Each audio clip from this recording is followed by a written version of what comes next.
Early this morning outside a strip club in Melbourne. You know what I say? You know what I say to you? Shut up. You know what I say to you? And you? You're a racist dog. Oh, penis. God.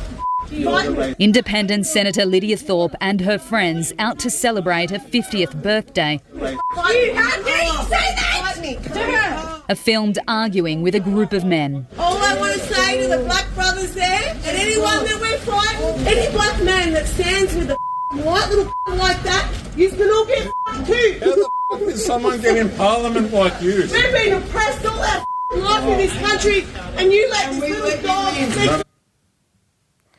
Well, that's racism for you. 43 years ago, Singaporean Prime Minister Lee Kuan Yew warned that Australia risked becoming the, quote, poor white trash of Asia, unquote.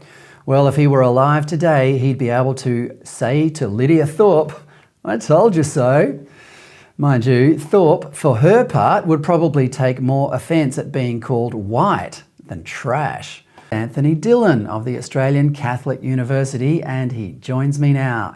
Anthony, but first, my first question to you is, what did you make of Senator Lydia Thorpe's performance outside a strip club at 3 o'clock in the morning, this morning in Melbourne? Look, okay, a couple of things.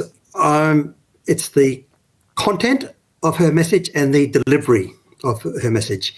All would agree that the delivery was not great, given the circumstances she was under, and the content, you've oppressed, that word oppressed, you've oppressed me, whatever.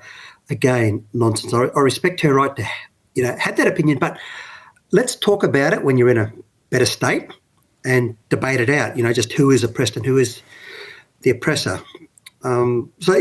Lydia, I hope you can look at that video and just think, okay, not your finest moment. Let's try and do things better from now on.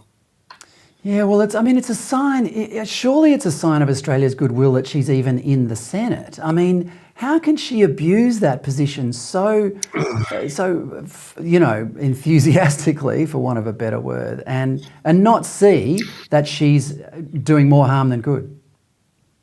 Yeah, oh, absolutely. I mean, it's a double standard. Would, dare I say it, a white male politician be allowed to stay with that sort of ongoing behaviour?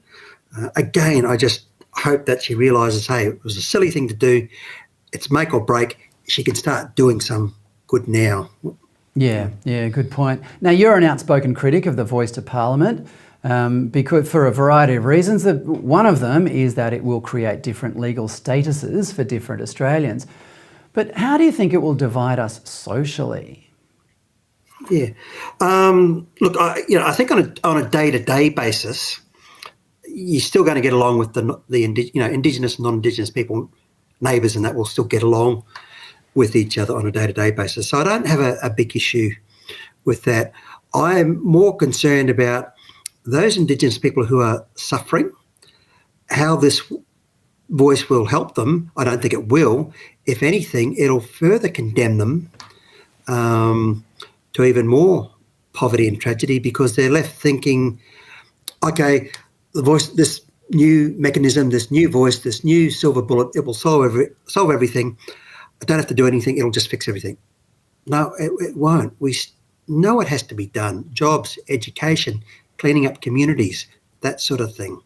That sort of thing we can be doing now too. So we don't have to be waiting, as I said elsewhere, for that pot of gold at the end of the rainbow.